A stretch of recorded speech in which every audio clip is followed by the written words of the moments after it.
Right. So really, all that remains for me to do now is to introduce our speaker, Dr. Arif Ahmed from the University of Cambridge.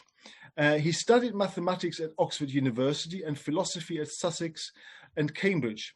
He has held temporary or visiting positions at Birmingham University, Sydney University, Australian National University and MIT, and is now reader in philosophy at Cambridge. He writes mainly on rational choice and philosophy of language, hence his interest in Wittgenstein, of course, but also has an interest in free speech, which he is for, and religion, which he is against as an atheist and libertarian. And his philosophical outlook is most closely allied with those of David Hume and Friedrich Hayek. Arif, welcome to the BRLSI, and we're really looking forward to your talk. Over to you. Thank you very much, Andreas. Thank you to all of you for coming. And of course, it's a real pleasure to be here, even though it's only virtual. Now, I think I'll start by sharing my screen because I've got a presentation. So let me just do that. Okay, so you should all be able to see. Andreas, can you just confirm for me that you can see my presentation, my PowerPoint slide? Is that right? I can see the presentation, yeah. Terrific, thank you.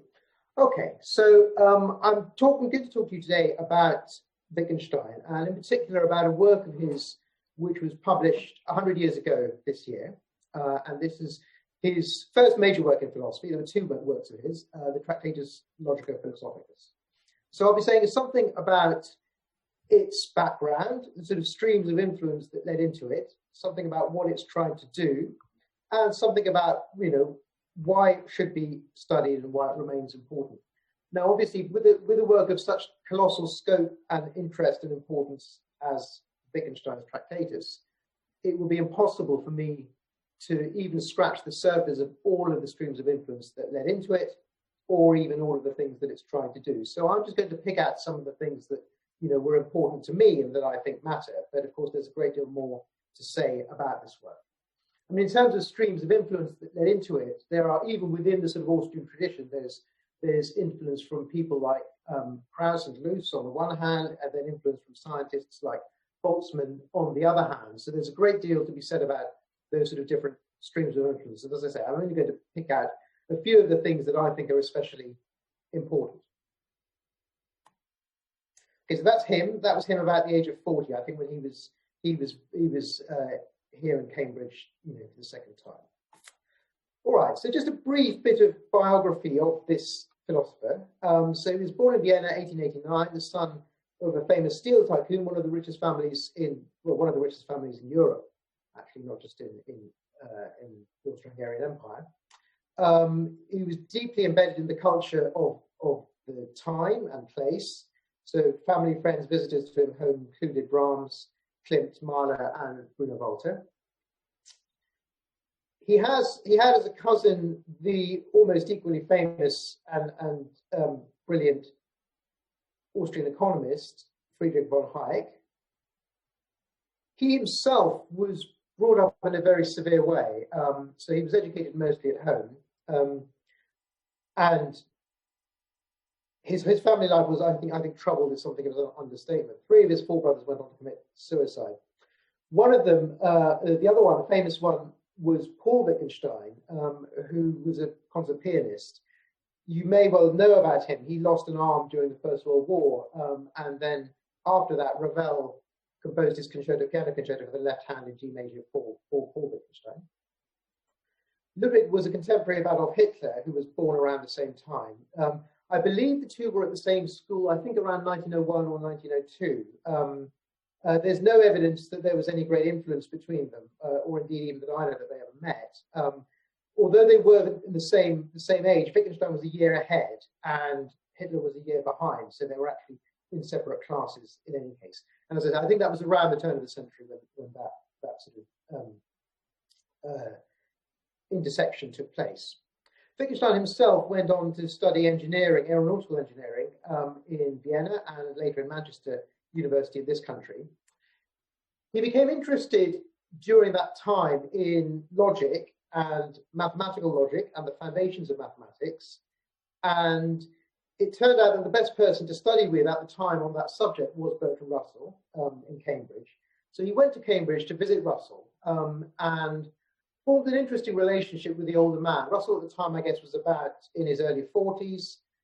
He'd done very important work in logic and also on the philosophy of Leibniz.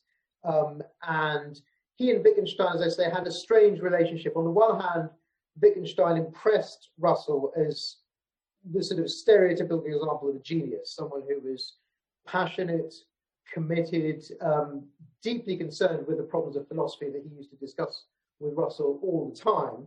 On the other hand, a lot of what he said was very hard to understand, and it was large part Russell's conviction that Wittgenstein was a genius rather than any great understanding in detail of exactly what Wittgenstein was saying that convinced him to sort of persist in supporting him. Anyway, he did. Wittgenstein then went away, and the two lost contact for a while during the First World War. Wittgenstein himself fought on the Eastern Front, and he saw terrible things there. He took part in combat, was decorated. He saw terrible things, and it was during that time that he wrote most of what became his first major work, the Tractatus Logico-Philosophicus. Now, that work was published under that title with the help of Russell, G.E. Moore, and other Cambridge figures. After he wrote it, I won't say anything about its content yet, but I'll come on to that. But after he wrote it, Wittgenstein thought that he'd solved all the major problems of philosophy, so he decided just to give up the subject and went off to become a school teacher in Austria. That period seems not to have gone especially happily. I remember when I was young, I used to go to these conferences in Lower Austria, which were sort of Wittgenstein conferences, and they were held in a town called Kirchberg, but they were not held. They could have been held, but they weren't held nearby in the town called Trattenbach, which was the town where Wittgenstein actually taught himself. He was a school teacher in the early 1920s. And when I asked about that, the reason I was told was because when that series of conferences started in the 70s, there were still people alive who had been taught by Wittgenstein in the 20s as children in primary school, and hated him because he used to beat everyone. So there was a lot of ill feeling towards Wittgenstein in that place, and that was why they decided to hold this conference not in Trattenbach, but in a neighbouring village. So that doesn't seem to have gone too well. Nevertheless, Wittgenstein carried on his work as a school teacher. He did various other things, including designing a house, hanging out with people in Vienna, and so on. But as time went on, he became more and more disturbed about what he'd done in the Tractatus and thought that there was something wrong with it, not just in detail, but actually something deeply wrong in the whole approach. And he returned to Cambridge and to philosophy in the late 1920s. He was a research scholar at Trinity College, and then he was a major presence in Cambridge for nearly 2 decades, and he was elected professor of philosophy in the late 1940s. During that time, he worked at an extraordinary rate. I've been to Trinity College Library where I've seen some of his notebooks, and there are just volumes and volumes and volumes of notebooks, the amount that he wrote. Almost none of it was published. Certainly none of it was published in his lifetime, and almost none of it was published for a long time afterwards. But there is a huge, now vast collection of materials that scholars are still working through, which was the material that constituted the sort of mental anguish that he was going through, I think, in that period in the 1930s and 1940s. Now, when the Second World War broke out, Wittgenstein, the one thing to know about him, I suppose, is that he was a person of great integrity, whatever his other flaws.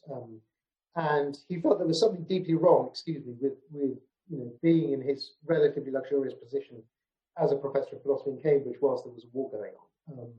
So he took on a position as an orderly at Guy's Hospital in London. Very low paid. He kept it a secret, that he was a famous philosopher, though a few of the doctors did work it out. Then later he was a research assistant in the Royal Victoria Infirmary in Newcastle. After the war, he continued to work, though again he didn't publish anything. He spent a while in Ireland after resigning his position in Cambridge. He was diagnosed with prostate cancer, I think, in 1951, and he died in April 1951 at his home, at his doctor's home, which was in a street called Storey's Way, which is in fact, just around the corner from where I'm sitting now, in Cambridge. His last and greatest work, Philosophical Investigations, was published posthumously. It was not completed. I would say about the first half of it was in the form that he would have liked it to be published, but the rest of it was more or less a jumble of paragraphs and comments and so on, which he would have rearranged had he lived to do so, and he would have removed some stuff and added some other stuff. Having said that, he was such a perfectionist that probably even if he'd lived another 2 or 3 decades, he still would never have been completely happy with what he'd written, and it would never have been published. That's his gravestone in Storey's Way in Cambridge. This photograph was taken, I believe, around the year 2001. There was a vogue in the late 90s and early 2000s for people to visit his gravestone and put little offerings on the gravestone, as you can see. So people would put coins on it. Here you can see a little model ladder that someone put on it, small flowers, candles. Somebody put a lemon once. There was a pork pie that people sold. Various items that have more or less mysterious connections with his life and his philosophy. I believe that practice has stopped now, but it does flare up from time to time amongst students and other visitors to Cambridge. Okay, so that's something about Wittgenstein's background and the milieu in which he lived. He was probably the most important philosopher of the 20th century, but his importance wasn't so much that he influenced institutions or that he founded a school. His importance, I think, lies in the fact that each individual person can get something out of his work by reading it for themselves. And so, although at the end of this talk, I've suggested some secondary literature that you might find helpful if you want to follow up more of it, I would say probably the most important reaction to Wittgenstein is the most authentic one, and that's what you get when you read this work for yourself. It's hard to understand. There's a lot of it, I don't understand at all. But he himself thought that the importance of his philosophy was that people would study it for themselves, they would think through the thoughts that he had expressed for themselves, and they would reach their own sort of illumination, which they might then find was happily expressed in Wittgenstein's words. So as he put it in Philosophical Investigations, he doesn't want to save anyone the trouble of thinking by writing down these thoughts. He wants to stimulate them to having thoughts of their own. And that, I think, is ultimately the spirit in which anyone should approach this philosopher. So not as a body of doctrine that you either believe or not, but as something that will stimulate you into thoughts, and perhaps not just thoughts, but spiritual development of your own. Okay, I'm going to say something now about the background. And as I said, there are all kinds of streams that fed into Wittgenstein's work. So when I talk about the background of Wittgenstein's work, I'm going to say a little bit about what I'm going to call the Cambridge influence, which was one hugely important side of what fed into the Tractatus, and then something about the Austrian, the Viennese influence as well. Now, the Cambridge influence, the Cambridge side of this, really goes back to Aristotle. So there was not a Cambridge figure, but you'll see why I mention him in a moment. There is such a thing. So in the science of logic, which Aristotle invented, what we do is we're concerned with what are called valid arguments. And arguments are said to be valid when the premises of the argument somehow guarantee that the conclusion is true. This is perhaps best introduced with a simple example. So if you look at the example in the second bullet point, this example of a valid argument, all men are mortal, Aristotle is a man, therefore Aristotle is mortal. You can see that the two premises, all men are mortal and Aristotle is a man, if those are both true, the conclusion Aristotle is mortal must be true as well. It can't fail to be true if the premises are true. Now, the great stroke of genius of, well, one of many, obviously, of the philosopher Aristotle, who invented the science of valid arguments, the science of logic, was that you can tell whether an argument is valid just by looking at the way it's formed. And we'll come on to exactly what that means, or in a little bit more detail what that means in a second. But what matters for our purposes is that an argument, when it is valid, is something that reveals what was there in the thoughts all along. So if you think about, supposing someone believed that all men are mortal, Aristotle is a man. If you believed both of those things, then it was already in a way kind of implicit or contained within what you thought. You hadn't fully thought it through. But if you had fully thought through what you were all along thinking, you would realize that you also were thinking that Aristotle is mortal. Okay? It was already contained within those thoughts was this further thought. So validity, working out what arguments are valid, is a way of working out what your thoughts mean, or achieving a kind of clarity about your own thought by revealing what was there in the thoughts all along. That's what's going to matter for us. That feature of logic is what's going to matter. Now, before I say more about that, let me just go back to the previous bullet point, which is Aristotle's perception that you can settle whether an argument is valid by looking at its logical structure. Just to give some examples of that. So we've got this argument, all men are mortal, Aristotle is a man, therefore Aristotle is mortal.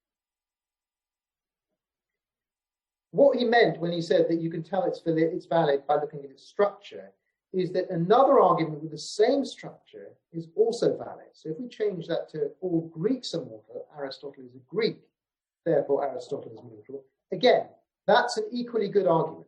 Okay? They're both valid. So if you switch around, so this shows that really the validity of the argument has nothing to do with the fact that it's about men. You could replace men with Greek and it would still be valid.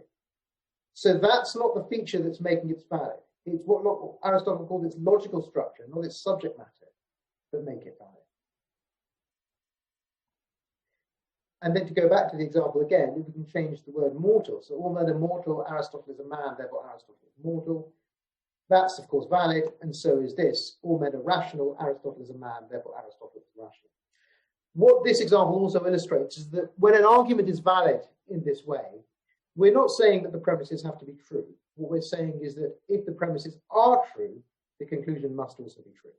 So someone might doubt, you might think some men are not rational, or for some reason you might even doubt that Aristotle is a man, I suppose. But the point is that if you think this is true, then you must think that is true as well. So it's, so to speak, contained within this thought is this other thought, as part of what you're thinking, perhaps in a confused way, when you already think these things. Because of that idea that logic somehow reveals what's there in thought all along, that's an old idea. That's, find that in Aristotle, we find it in a way in Leibniz, we find it in many philosophers. The problem was that Aristotle's methods, which were celebrated and widely taught from the Middle Ages onward throughout Christendom, couldn't cope with arguments, even slightly complicated arguments, and particularly ones involving the interaction of words like every and some. So if we look at this argument, for instance, this is a valid argument. Every cat has a tail. Every dog chases some cat. Therefore, every dog chases something with a tail. If the premises are true, so if these first two statements are true, the third one has got to be true as well. But Aristotle's methods couldn't show why that was valid. And indeed, nobody's could. Not even Leibniz could solve this problem. And problems like this, which seem very straightforward, remained unresolved for about 2,000 years. So from the time that Aristotle lived, 4th century BC, until we can date it very precisely, the solution of this problem, until the year 1879. Arguments of this sort, I should say, are of course important not just in they figure not just in everyday life and everyday thought. They also figure in science. So anyone, if you've done mathematics, anyone who's done analysis in mathematics will recognize arguments of this form. If you say something like, for every epsilon there is a delta, there we're talking about an argument which has the interaction of the word every and the word some in a way that's crucial for mathematical analysis. The problem was solved in 1879 by the German philosopher and mathematician Gottlob Frege. And the work in which he solved it, which is called conceptual notation or Begriffsschrift, introduced this, what's called the quantifier variable notation, by which he managed to symbolize arguments like this one. So the one about the cat and the tails, Frege's symbolization of that would look something like this. You don't need to worry about exactly what these symbols mean. In fact, you don't need to worry about what they mean at all. It's just an illustration of how, using a kind of technical notation, Frege established a more or less mechanical way by which you or I or a machine, and as it turned out that was super important, could determine whether arguments like this were valid. And that was called the quantifier variable notation. And it's by far the most important thing that happened in logic. Without it, we wouldn't have computers. And without it, we wouldn't have the modern world as it is.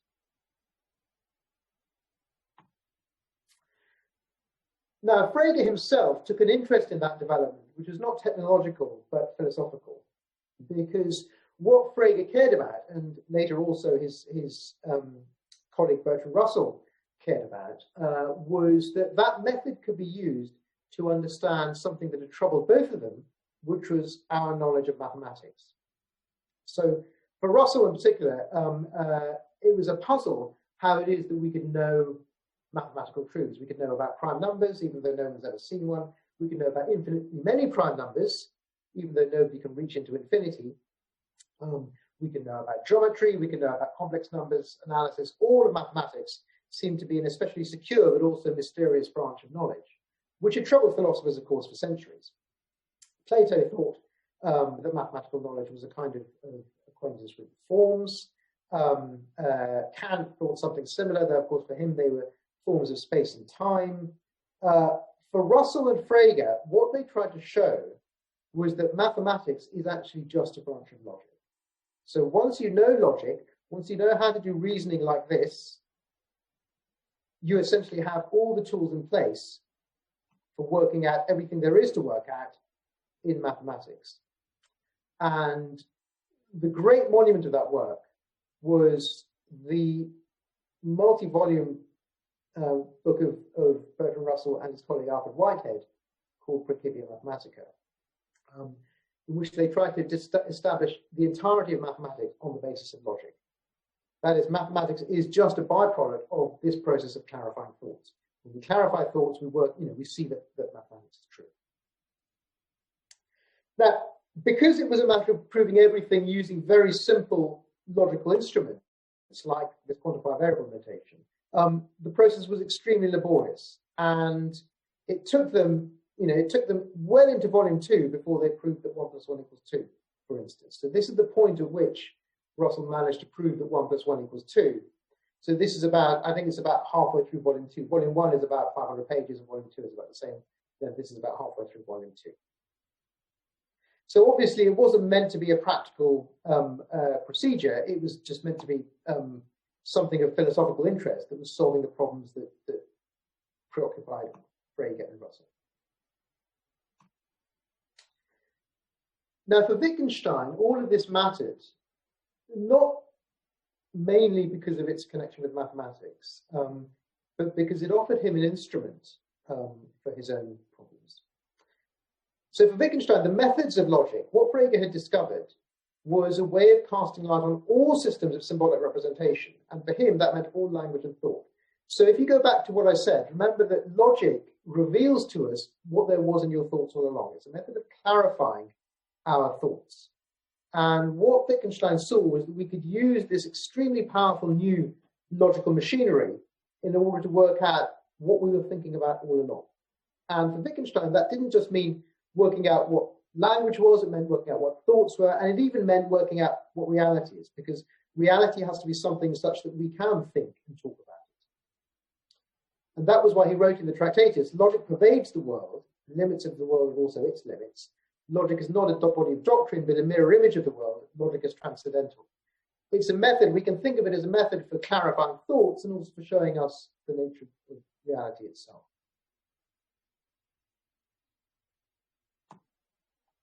Okay, so that was one kind of stream, what you might call the technical stream of influence that led into the Tractatus. There was also, of course, various other streams that came from his Vienna background, of which I'll mention one that seems to be particularly important. So Vienna, as you know, in the closing years of the Austro-Hungarian Empire, was very conservative and backward-looking. So this particularly perceptive passage from Mitchell's novel captures it quite well, I think, in connection with their sort of practices of interior decoration. So he says, the Nouveau Riche class, in love with the imposing and grandiose areas of their predecessors, had involuntarily made a fastidious and refined selection. Incidentally, this process of refinement was demonstrated most impressively not in the castles, but in the townhouses, which had been furnished in keeping with the times, with all the impersonal luxury of an ocean liner, but which, in this country of refined social ambition, still in an ineffable breadth, in a scarcely perceptible widening of the distance between pieces of furniture, or in the dominating position of a picture on the wall, preserved the delicately clear, reflected glint of a great glory that had passed away.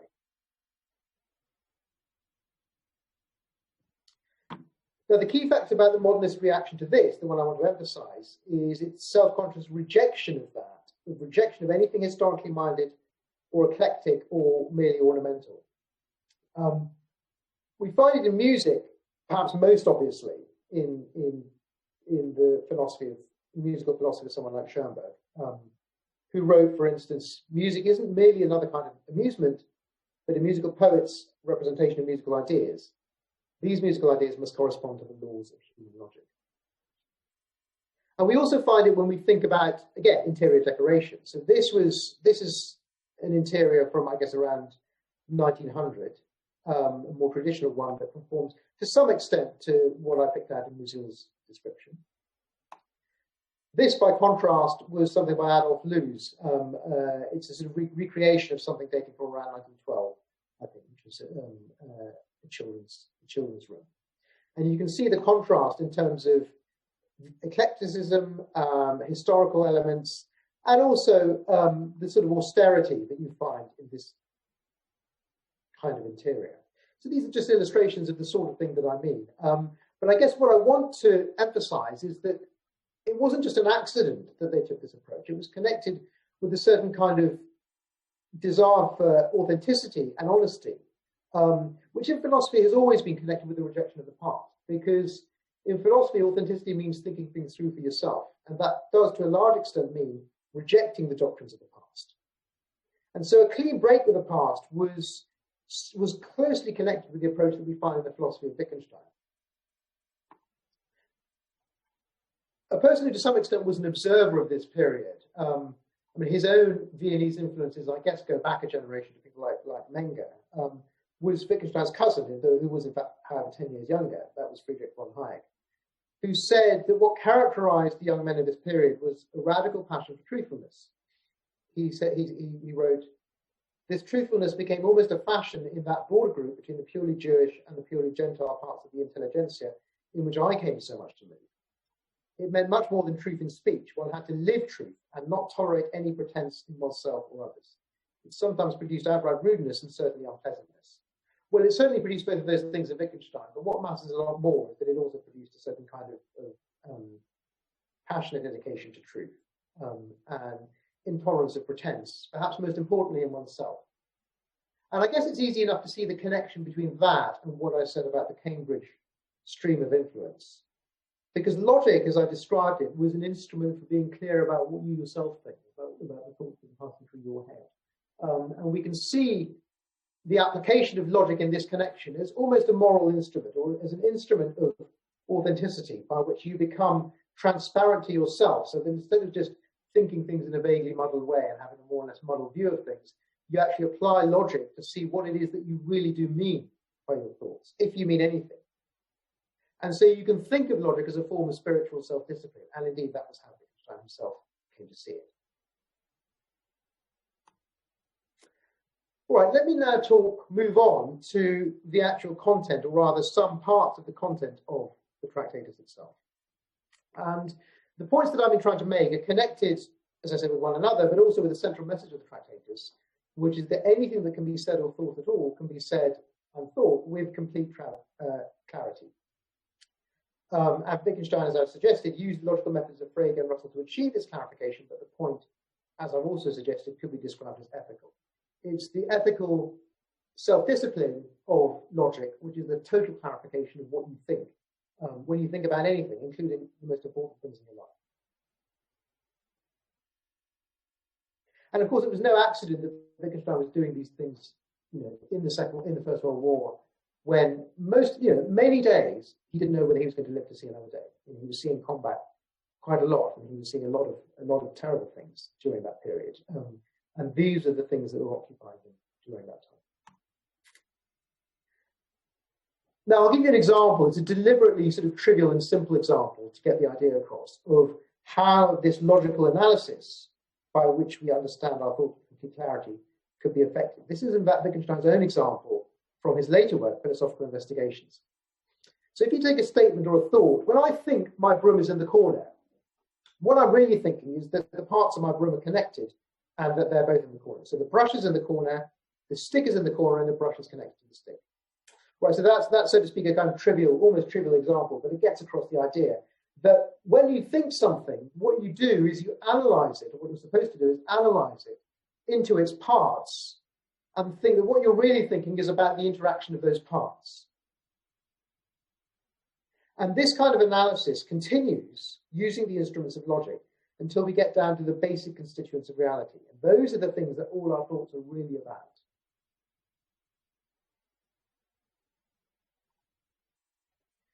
And what that analysis reveals from Wittgenstein is that there are many things that turn out to vanish on the analysis. They aren't really there. You think they're there, but actually they're not. And when you analyze what our thoughts are about, you find that they seem to be about things that we mention in our language, but actually what we mention doesn't refer to anything at all. A very striking example of this was Wittgenstein's analysis of the self. The self, as he called it, as is described in psychology. Now, Wittgenstein was, of course, very impressed with the idea that the self in psychology kind of fragments, that there isn't a single self. And this is the fact that he thought had a counterpart in his own logical analysis. He thought there is no single self that appears in the analysis, that rather vanishes. And so when you say things like, I've got a headache, or I'm thinking such and such, or I believe such and such, the word I doesn't really refer to anything. It simply gets analyzed away. It's rather like the pronoun it. This is something that Lichtenberg had pointed out hundreds of years before. It's like the pronoun it when you say it's raining. That pronoun doesn't refer to anything. You know, there isn't something that's doing the raining. There's just rain around. So simply when you say I've got a headache or I'm thinking about tomorrow, all that means is there are thoughts about tomorrow going on, or there's a headache. The person who put this most clearly was in fact not Wittgenstein, but David Hume. And Wittgenstein's outlook here is quite Humean. What Hume said was that when you think about your own experiences, your own awareness of your conscious life, you're aware of various sensations and feelings and thoughts and so on, but you're never aware of a thing that somehow has these sensations. He says, when I enter most intimately into what I call myself, I always stumble on some particular perception or other of heat or cold, light or shade, love or hatred, pain or pleasure. I never can catch myself at any time without a perception, and never can observe anything but the perception. So there is no self for Hume. There's just a sort of bundle of mental states. Now, Wittgenstein's version of that insight was expressed in a rather more dazzling way in the Tractatus, in the following passage. He says, where in the world is a metaphysical subject? Metaphysical subject is just the thing, the self that Hume is describing. Where in the world is a metaphysical subject to be noted? You say that this case is altogether like that of the eye in the field of sight, but you do not really see the eye. And from nothing in the field of sight can it be concluded that it is seen from an eye. For the field of sight doesn't have a form like this, and then he draws this in the picture. Now, the point of that picture actually has 2 points. But the first one is the one that I've just been discussing, which is this, that if you actually look out through your, if you look at things, the thing that's doing the looking is never part of what you see. Okay? And if you drew a picture of what you see, the object that's doing the retina, if you like, is not actually itself part of what's seen. You could draw a mirror. You could have a mirror, of course, by which you see your eye. But what you're seeing there is not the point from which everything's seen. You're seeing just another point in the visual field. So the thing that's inaccurate about the picture, the thing that Wittgenstein is criticizing about that picture, is that the little circle inside that big sort of region shouldn't be inside it at all, because the eye is not part of the visual field. It's not part of your field of sight. And all of that is an analogy for the self. Right? If we now think of the big sort of region as your life, and the little circle inside is yourself or ego, it shouldn't be there because it's not part of your experience. It's not part of the experience of life at all.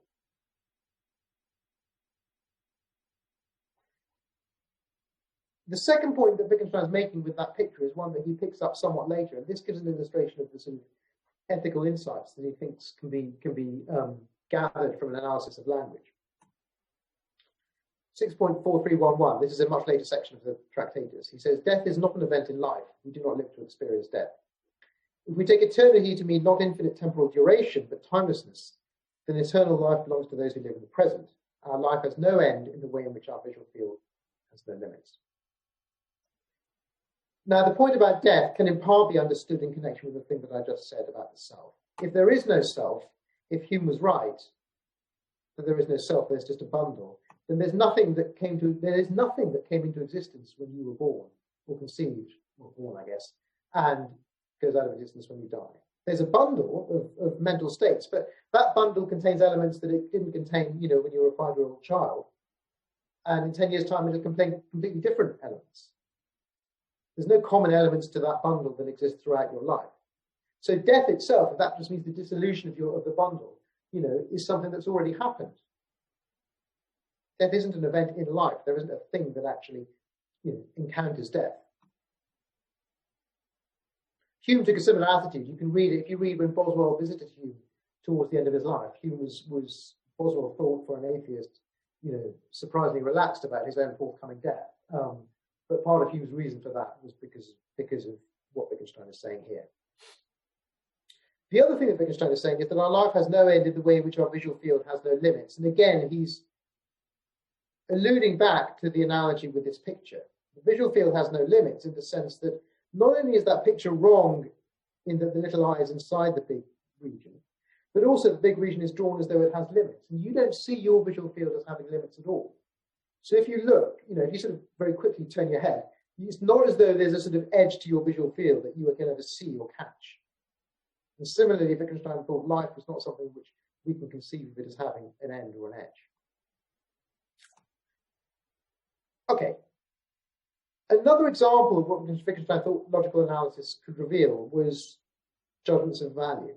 So he thought that when you really think about what you mean by your thoughts and what you're saying, it turns out that you can describe all of the facts. Thought and scientific theories can describe facts, and analysis will reveal that. But analysis will reveal also that it makes no judgments about value. The sense of the world, he wrote, must lie outside the world. In the world, everything is as it is, and everything happens as it does. In it, no value exists, and if it did exist, it would have no value. So too, it is impossible for there to be propositions of ethics. Propositions can express nothing that is higher.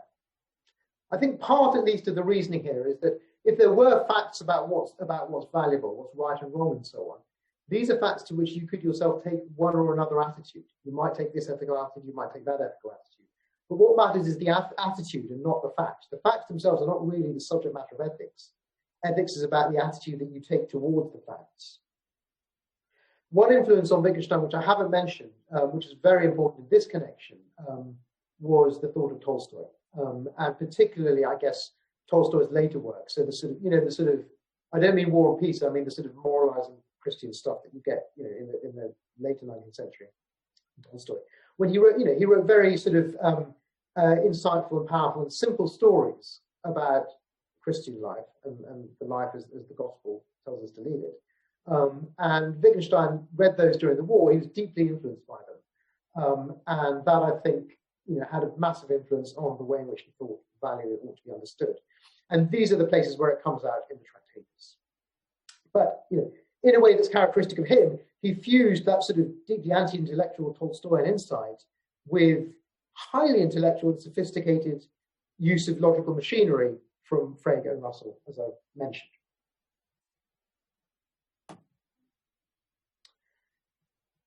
Finally, most famously, he thought the same about the propositions of the Tractatus itself. So he thought that as well as ethics, as well as talk about the self, the works of that book itself were ones which, in the end, don't say anything. He says, anyone who understands me, at the very end of the book, he says, anyone who understands me eventually recognizes them as nonsensical when he has used them as steps to climb up beyond them. He must, so to speak, throw away the ladder after he has climbed up it. What we cannot speak about, we must pass over in silence. The book is it's best understood as a kind of self-help manual, not, as I said, as a work of philosophical doctrine. And the kind of self-help manual that immolates itself right at the very end. Now, again, this wasn't an entirely new idea. So there were, there was, in some ways, a more apt analogy than the ladder was the, I think, Stoic analogy, the Epicurean analogy, rather, of an emetic that voids itself along with the poison that it's supposed to be voiding. So, you swallow it, and then you get rid of it, and you also get rid of the poison. And that's how we're supposed to think of the Tractatus. It's a work which has done its job once it's stopped you from worrying about these problems and got you to change your life in a certain way through this exercise of logical self-clarification. But then once it's done that, it's done its job. And it's not like there are any residual lessons that you have to then go around carrying, you have to carry around in your head once you've swallowed it and digested it. Okay, so that's one strand of thought in the Tractatus, and the one that I guess I wanted to emphasize the most. Now, Wittgenstein himself came to reject the vision of a precise and purely factual language that the Tractatus saw at the bottom of all our thought and all our language. So his later work, which in my view is actually much more compelling, took account of the sophistication and complexity of actual language and actual thought, and saw that it was an illusion to insist, it was a mistake to insist that all of that had to be reducible to one particular very precise logical form. That was a kind of dogma that he held, around the First World War period and in the 1920s, but which later he came to see had to be dropped. And in its place was a much more patient and piecemeal description of how different parts of our language work, how they serve different functions. And there was still a lot that could be learned, and there was still sort of spiritual exercises of self-discipline that could be practiced upon our language, as I'll talk about in a moment. But there were more, so there was not one once and for all pill that could be swallowed that would solve all of these problems at once. There's a story from Noah Malcolm which describes the point at which he finally had this insight. Now, of course, it's misleading to think it all suddenly happened at once. Obviously, what happened was, in his mind during the 20s, all of these problems with the Tractatus were building up and building up and building up. And then there was something that looked like a sudden release, but was in fact, a kind of accumulation of all of these thoughts into a final rejection of what he'd been doing. So Malcolm's story describes Wittgenstein's relationship with Piero Sraffa, who is a famous economist who I think worked in Cambridge all his life, actually, but he was a lecturer in Cambridge at the time. This is in the late 20s. One day they were riding on a train when Wittgenstein was insisting that a proposition and that which it describes must have the same logical form, the same logical multiplicity. And Sraffa made a gesture familiar to Neapolitans as meaning something like disgust or contempt, of brushing the underneath of his chin with an outward sweep of the fingertips of one hand. And he, Sraffa, asked, what is the logical form of that? Sraffa's example produced in Wittgenstein the feeling that there was an absurdity in the insistence that a proposition and what it describes must have the same form. This broke the hold on him of the conception that a proposition must literally be a picture of the reality that it describes.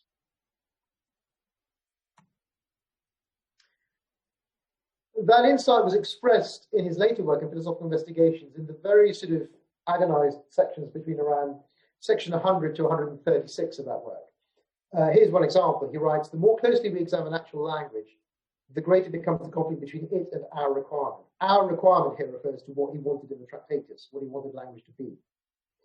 For the crystalline purity of logic was, of course, not something I discovered, it was a requirement.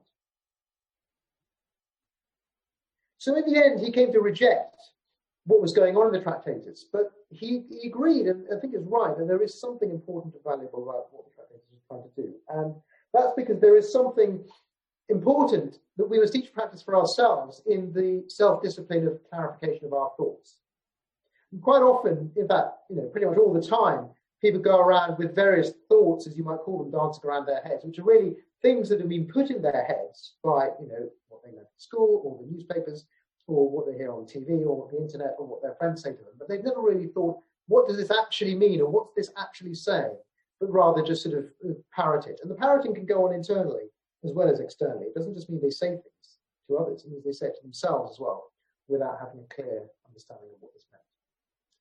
Now, of course, that's not a new phenomenon.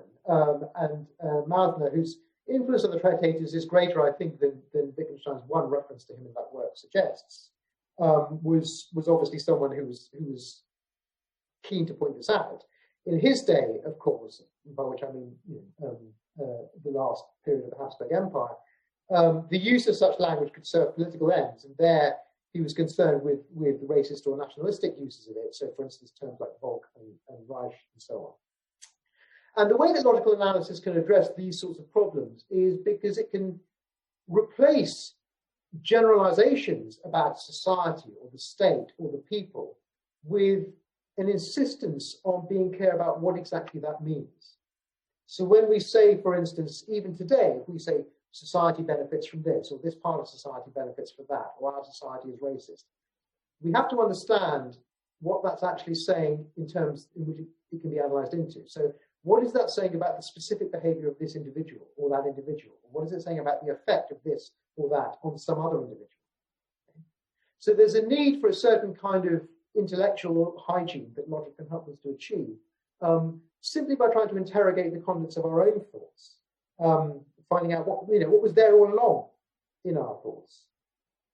One of the examples that I mentioned here, anti-Semitism, there the case is slightly different. So there, what I had in mind was definitions that people have proposed in connection. There's a well-known definition of that, which we need to be very careful about because it's not really a definition, and it raises the problem that it makes the notion of anti-Semitism so wide that all kinds of perfectly legitimate speech end up being caught in that definition. So this is another example of a case where trying to understand the actual logical content of a definition or a statement or a description of something will help us in understanding what we're saying when we're using it in other connections. Something similar with racism. I'm not even sure now what counts as racism and what doesn't, but I'm pretty sure there are a lot more counts these days than used to. And we need to be clear about what the consequences of that are and what that means when we attribute it to somebody. All of this can be summed up in the point that Wittgenstein says in Philosophical Investigations is the description of what philosophy is and what it's for. And I think this is perhaps the best short description of philosophy there is. And it's one to which the Tractatus, in its own way, perhaps too systematically and too dogmatically, but in its own way did contribute, when he said that philosophy is a battle against the bewitchment of our intelligence by means of language. Okay, before I stop, I said at the start that the most authentic reactions to the Tractatus are the ones that you have when you read it through for yourself, and I would encourage anybody who's interested in Wittgenstein's work to go to Wittgenstein's work. Having said that, if you do want to read some introductory material, these are all works that I myself found really helpful, especially coming to Wittgenstein for the first time. The one by Kenny, the one by Mance, and the book by Pears. Now, the ones by Kenny and Pears are both general treatments of Wittgenstein. So although they do discuss the Tractatus, they also discuss it in the context of Wittgenstein's life and his work, and they look at some of his other work as well. But please do go to the works yourselves and read them and form your own judgment. I can't emphasize that strongly enough. Okay, thank you very much.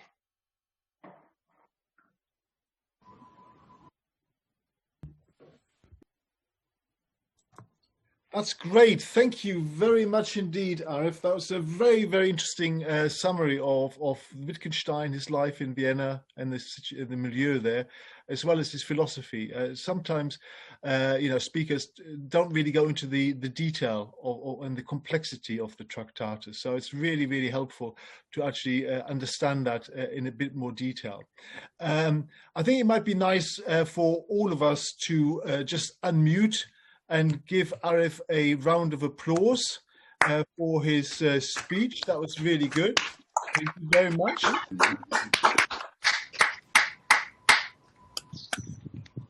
Very, very helpful. And I think it's already raised some sort of questions in the chat room. But by all means, please feel free to remain on unmuted now and show your screen if you're willing to be shown on the video that will be made of this on our YouTube channel in the future. So we come to the Q&A session now. I'll start off in the chat room and then we'll see where we go from there. The first observation, rather than a question, is from Dipali, who mentions that modern logic came from Indian philosophy, brought to the West by Greek philosophers who came to India after Alexander the Great. How do you feel about that, Arif? Maybe you can give some context there. Is that how you see it? Certainly, it's true that logic developed independently in India, and logical teaching was brought from India to ancient Greece following the contact with Alexander the Great. Of course, the contact with Alexander the Great took place between about, I guess, 330 and 320 BC. So that would have been after some of Aristotle's treatises. Nevertheless, it's true that there's obviously a great deal of influence in that connection. The other thing I would say, of course, is that influence may also have, might have mentioned that influence may also have arisen in connection with the discussion of the self that I talked about a little bit later on. So when I talked about Wittgenstein's ideas in the Tractatus about the self and the connection between that and David Hume, when Hume wrote the treatise, he was in a monastery where there was apparently some exposure to Buddhist teachings and writings, and there is some evidence, it's speculative, but there is some evidence that Hume was indirectly influenced by Buddhist thought when he wrote those passages about the self, which then Wittgenstein went on to agree with. Okay, thank you for that. I know you've got your arm raised, Deepali, but we'll come back to you in a little while. We'll come back to you because there's a few other things first. Thank you. Yeah. We've also got somebody from Betty Susha. She suggests that Wittgenstein was inviting people to enter into philosophical thinking, but did it not have the opposite consequence? So I think what she's. I'm sorry. Yes. In many cases, it did. So Wittgenstein himself was ambivalent about being a teacher of philosophy at the university, and he often thought that people who went into the academic subject were inauthentic and therefore not real philosophers. And there are even stories about him telling some of his students not to go on to do academic philosophy, but to go on to do something else, to go on to work in a shop or become an engineer or do pretty much anything. And my own feelings about that are ambivalent. On the one hand, I can totally understand Wittgenstein's. Anyone who's had experience of academic life can be impressed by the amount of sort of triviality, pettiness, self-indulgence that goes on in it. And I can totally understand why Wittgenstein found so much of it so disgusting as he did. On the other hand, academia is also full of people who sincerely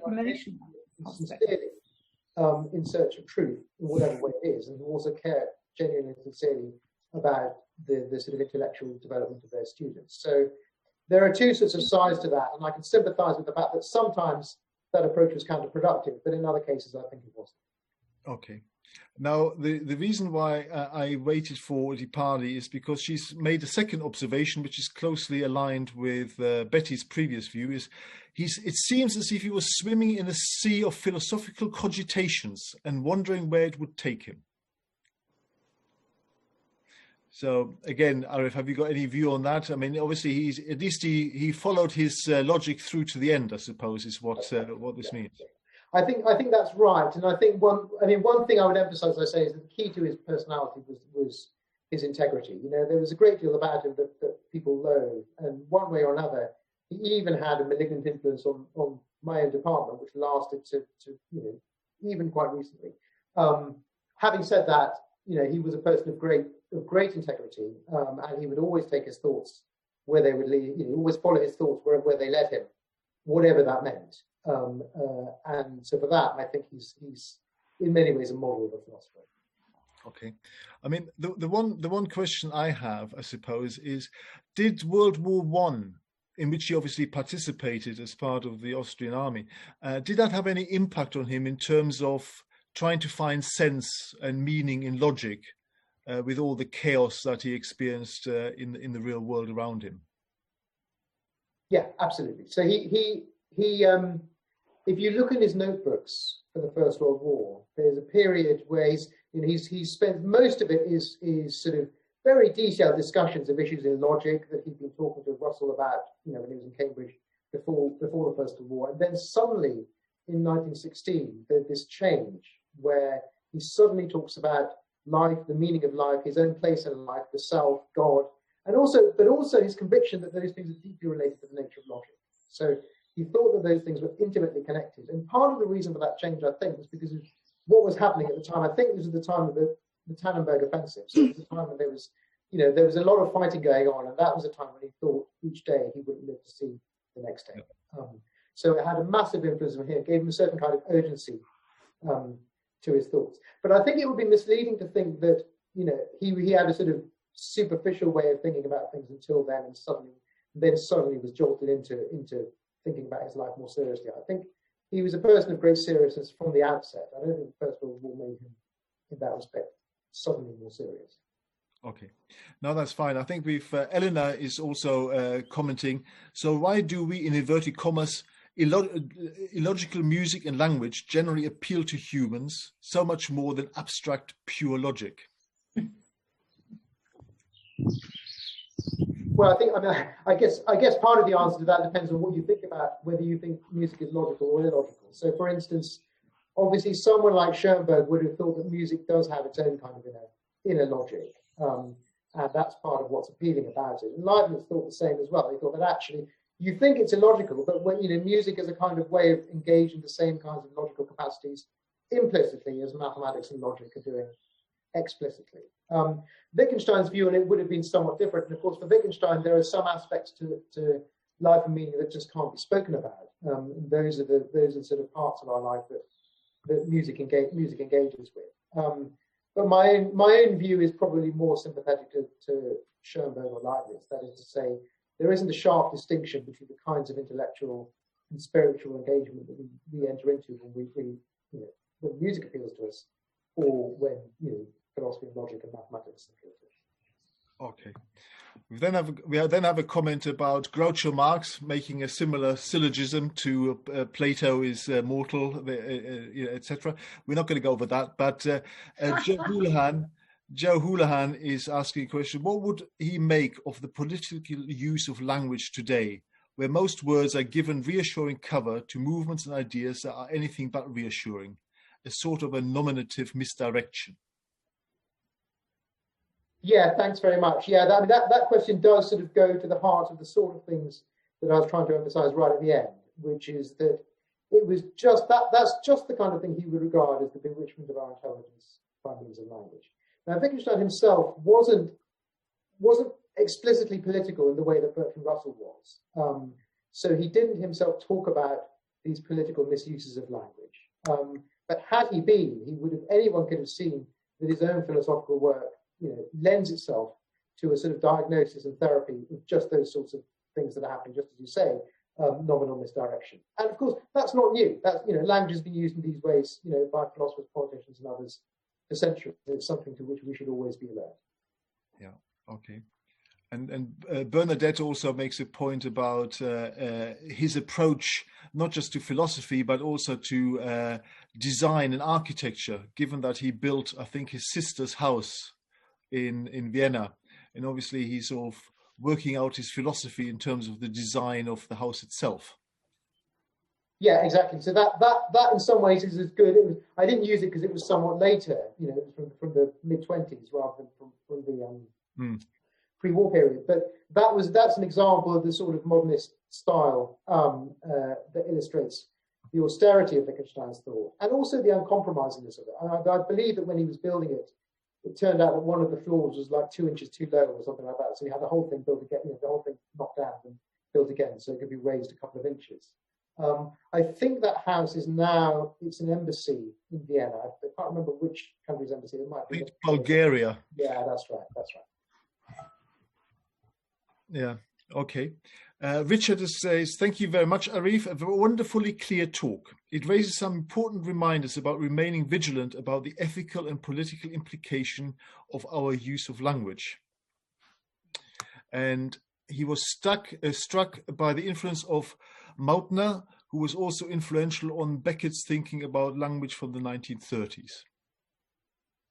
Yeah, that's right. So, a couple of things there. So the first thing I would say is that, yes, of course. In a way that connects with what I said in response to another question, that there's this political dimension to it. For Wittgenstein himself, as I say, the emphasis was much more on your inner life and your life as an individual and your own, so to speak, personal intellectual hygiene. But I actually think the political side of it is more important. And it's one that I would seek to emphasize when I teach Wittgenstein to my students. On the connection with Mautner, yeah, that's right. He had an influence on it's in what, isn't it? By Beckett, people say that there's an influence. I'm not sure to what extent, but then I've never been sure. I know that there's Berkeley, and there's Wittgenstein, there's Madden, there's various other influences on Beckett. But when I've tried to understand exactly how they influence Beckett's work, I always find it quite difficult to make it clear, to get a clear systematic way of thinking about it. But maybe that's part of the point. So thank you very much for that comment. I mean, one of the other questions, I suppose, which is relevant to today, given that another talk is going to be about the Vienna school. Can you say something, Arif, about the relationship between Wittgenstein and the Vienna school? He was never formally part of it but there was obviously close liaison between them based on his early philosophy. Yeah, I think the way I think of it, I mean, obviously you're going to get David the expert, and he may tell you something different, but the way I think about it is that there was a line of influence in Vienna in the sort of 19th century, which was deeply positivistic. So if you think about the work of someone like, so think about people like Mach, and maybe Mach is the most important example here, but also people like Planck, had influence, and then later Boltzmann, and all the sort of great scientific work that was being done at that place at that time, that period up until the First World War. There was a strong positivistic strain there. And of course that had an influence on Einstein as well, as we all know. This strong positivistic way of thinking about it. And by positivistic, what do I mean? I mean Mach's idea that everything could be understood in terms of direct experiences. Okay? So that when you think about what something means in science, what did Maxwell's equations mean? What did Newton's equations mean? Well, what they mean, it has to be descriptions of our experiences. Yeah. Okay? And we can see that in Einstein as well. When you think about Einstein replaced the idea of temporal duration with the behavior of a clock, right? So there isn't an abstract temporal duration. There's the behavior of clocks, the behavior of measuring rods. And when we interrelate those, we can get an understanding of why it is that light always seems to have the same speed, in whatever frame of reference you're in. So there was a direct connection between, going back all the way to David Hume, but from David Hume via this sort of positivism and emphasis on empirical experience. On the one hand, it influenced Einstein, and then on the other hand, in a similar way, it influenced the Vienna Circle. And so the Vienna Circle became a kind of group that took over Wittgenstein's work, the Tractatus, and gave it a deeply positivistic interpretation. Yeah. It's another question how positivistic Wittgenstein himself was. I don't think he was actually strongly positivistic. And I think much of what happened in the Vienna Circle, he himself was not in great sympathy with. But the Vienna Circle itself is a fascinating sort of combination of those two different Viennese streams of influence. Yeah. Okay. Thank you for that. That's it. I mean, we more or less run out of questions now in the chat room. There's obviously some more observations here. Now, everyone, you've got a choice. You've now got a choice of having an hour's worth of lunchtime, or we can carry on with the Q&A. So I'm sure there will be some battle-hardened souls on this call who want to ask more questions. So if you do, please unmute yourself and ask the question now in real time rather than in the chat. Does anybody want to ask a question? I've raised my hand. Okay. So I didn't see that. Deepali, yeah, if you could ask your question, that would be great. First of all, Arif, thank you very much for a very lucid exposition on something that a lot of people, find it a bit sort of, find that they're swimming in a sea, just like I feel that Wittgenstein did. And can I just comment on a few things, if that's going to be acceptable? First of all, when you referred to Hume, and the influence the Buddhist monastery had. I just wanted to make everyone aware of the Indian concept of Bodh. Now, the Buddha is called Buddha because he achieved what is known as Bodh. Bodh is awareness.